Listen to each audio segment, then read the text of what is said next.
Je vais vous présenter la partie supervision de Cloud Netgear et comment créer une tâche de supervision et l'analyser. Donc, de la même façon que sur l'ensemble de la plateforme, on va partir d'un scénario. Alors là, pour faire très simple, je vais faire un scénario simple à partir de copier-coller d'URL. Donc là, je suis sur un site web. Je fais copier, coller. Je vais prendre une deuxième page, la page contact, copier, coller. Voilà, l'idée c'est de faire un scénario qui va juste vérifier que ces deux pages existent et sont fonctionnelles. Donc c'est le scénario 4. À partir de là, je vais sélectionner un navigateur avec lequel je vais faire exécuter la validation.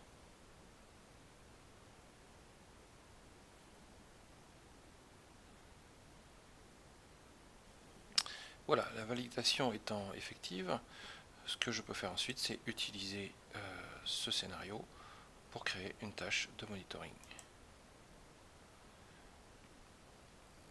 Alors, ce qu'on va me demander de créer, c'est le test source, le test qui ensuite va être répliqué. Ça veut dire le scénario auquel on va accrocher un certain nombre de métadonnées, que sont la source géographique du point de mesure, d'où va être systématiquement jouée la tâche de supervision.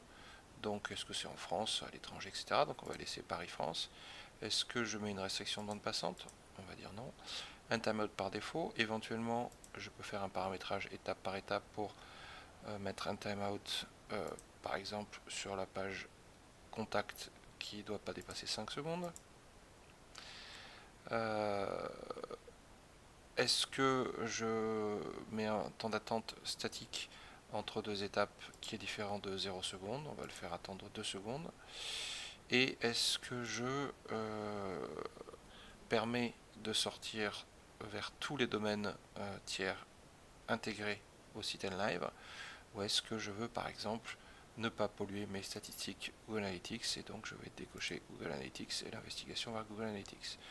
De la même manière, je peux créer et modifier le temps cible de l'Abdex, qui est l'indice de performance que l'on utilise pour être capable de mesurer la performance d'une page.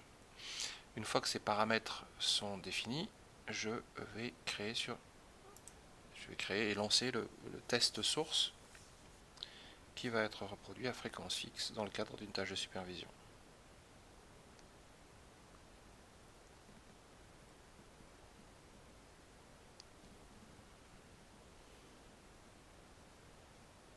Le test source étant créé, je peux passer à la phase de création de la tâche de supervision en cliquant sur créer une nouvelle tâche.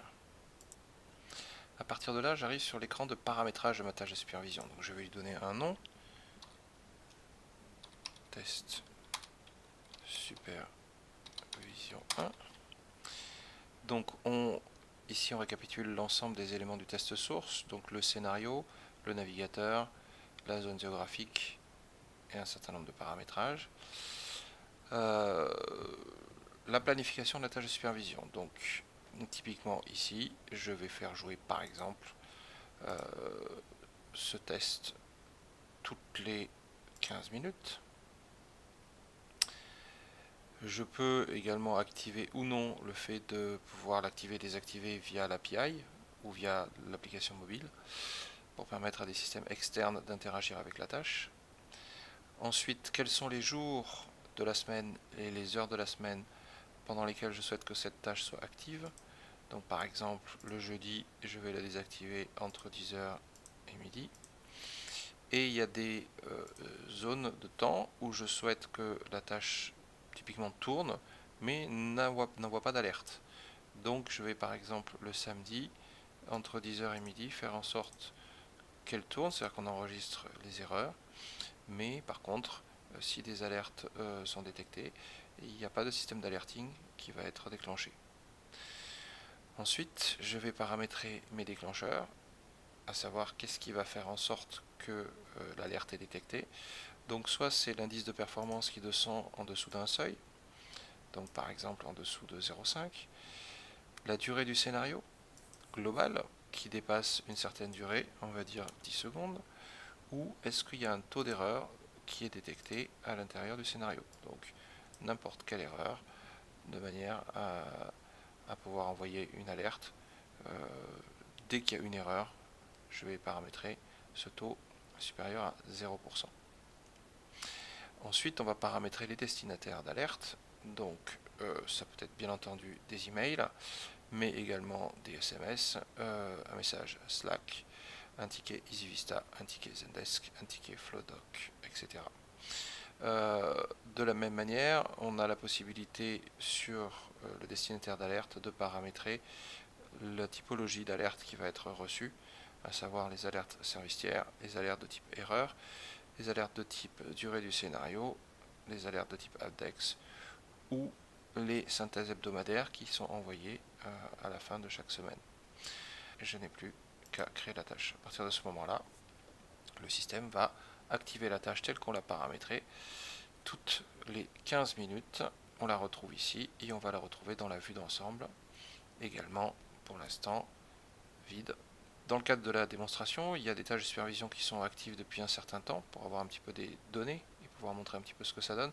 Donc là, on voit typiquement qu'on a une tâche Chrome 73 avec proxy qui s'effectue toutes les 20 minutes ou toutes les 30 minutes et une autre tâche qui est Firefox 65 avec proxy qui est à peu près équivalente. Ici, on retrouve les runs et on peut aller voir le détail d'un run si on le souhaite en permanence, où on retrouve l'exécution, les screenshots, les mesures. Sur la page d'accueil, on a également ici la vue globale de la journée, le nombre de runs, donc tout est vert, a priori ils se sont exécutés sans aucun problème.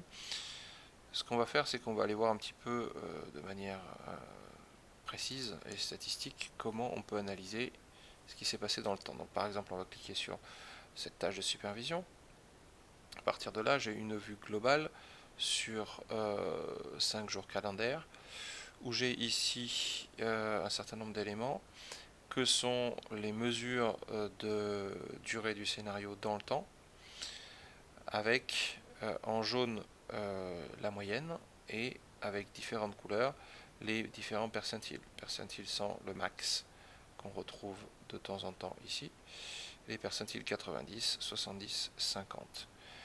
L'abdex qui est quasiment constamment à 1 ou 100%, et les éventuelles erreurs si jamais elles étaient avérées sur la période. On peut à tout moment zoomer sur une période de temps pour avoir des résultats étendus. Ou ici par exemple, il y a un pic de durée autour de 9 secondes sur l'ensemble de la durée du scénario. Je peux aller voir sur cette période de temps des résultats détaillés qui vont correspondre à l'ensemble des étapes jouées sur la période.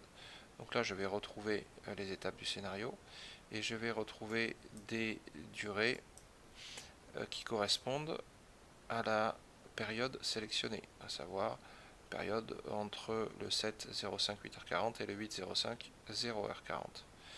Donc là, je retrouve par exemple sur la homepage un percentile 100, un max de 4,9 secondes, un percentile 90 à 1,8, encore une fois sur la période.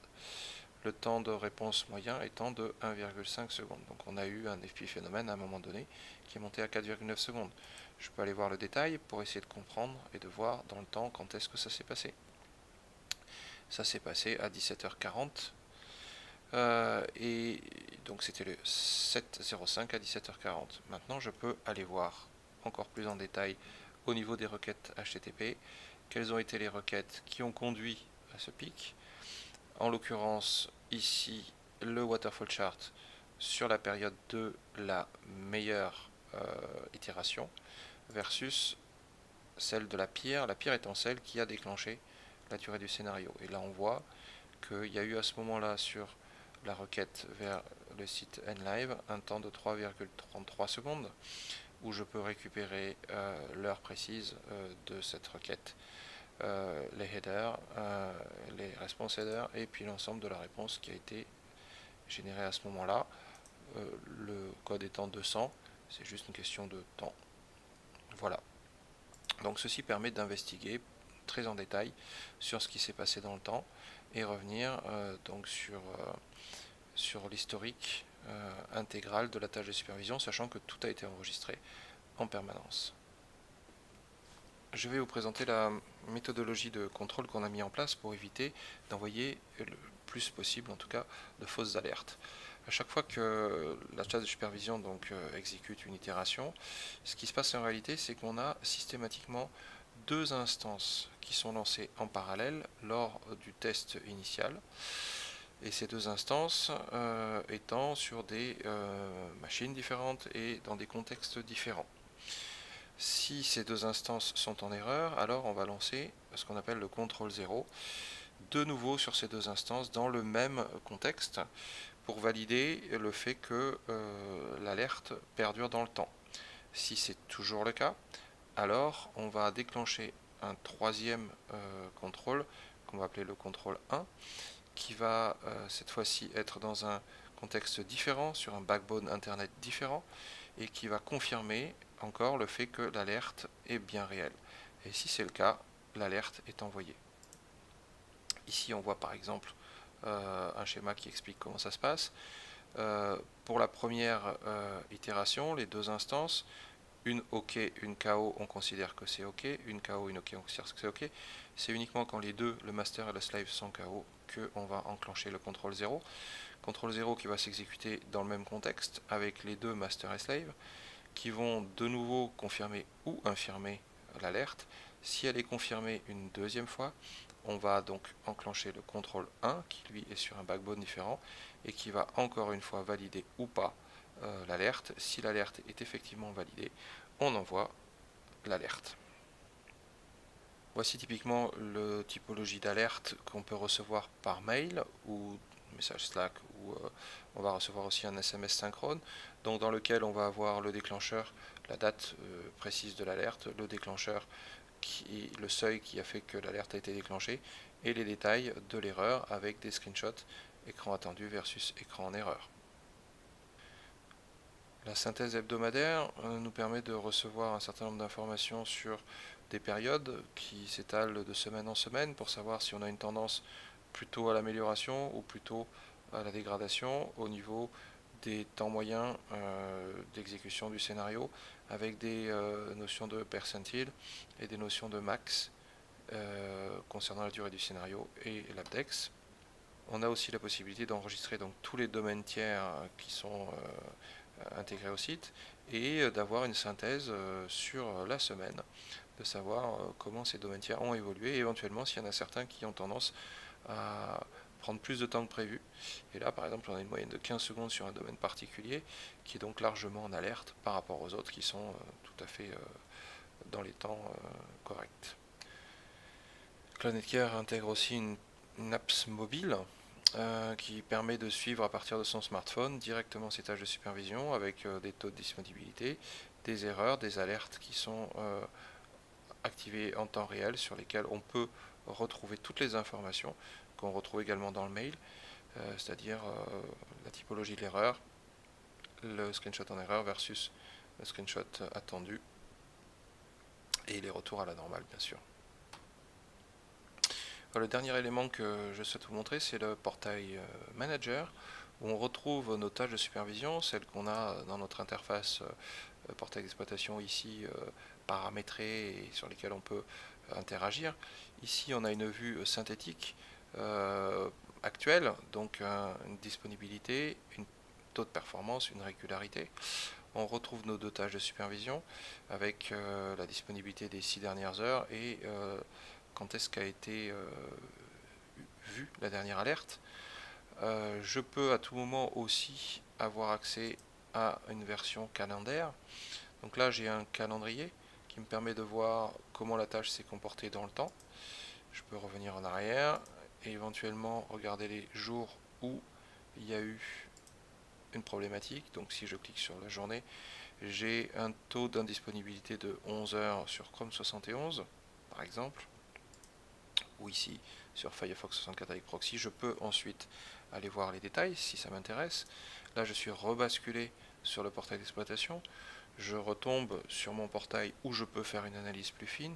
Je peux aller voir typiquement le journal des erreurs et à partir de là essayer de comprendre et de voir ce qui s'est passé sur ce run particulier et on voit que l'erreur qui a déclenché l'alerte était provoquée par le fait que sur l'étape 4, la durée du scénario était de 6 secondes alors qu'on l'avait paramétré explicitement à 4 secondes pour explicitement faire un déclenchement d'alerte.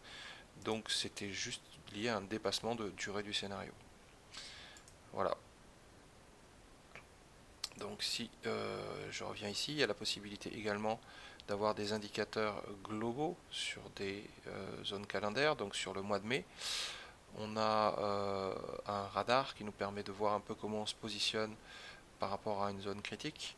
Donc a priori, là, tout va très bien. On a un taux et un calcul de 19,92 sur 20. Et ici, on retrouve la régularité de la tâche avec un taux de disponibilité et l'évolution de la durée du scénario. Et on peut faire ça mois par mois. On va voir un petit peu comment le mois d'avril s'est comporté. Le mois de mars, avec ici un petit problème au niveau du 15 mars. Ce qu'on a vu tout à l'heure, on avait déclenché des erreurs volontairement, sachant qu'en plus ici on était sur la tâche Chrome 71 avec proxy.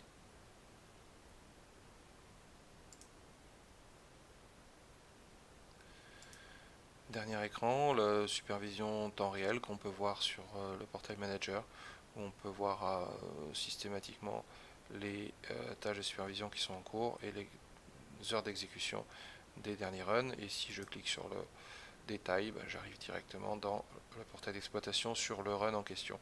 Et là je peux voir en temps réel les temps d'exécution. Voilà, et pour conclure, je reviens dans le portail d'exploitation. Ce qu'on a créé tout à l'heure au niveau de la tâche de supervision à partir d'un scénario simple, juste un copier-coller d'URL, tout ça peut être bien entendu fait à partir d'un scénario beaucoup plus sophistiqué en Selenium, côté web, mais également avec un scénario qui pilote une application sur un smartphone, et le smartphone qui exécute la tâche de supervision peut être exécuté dans notre ferme sur N en mode cloud privé.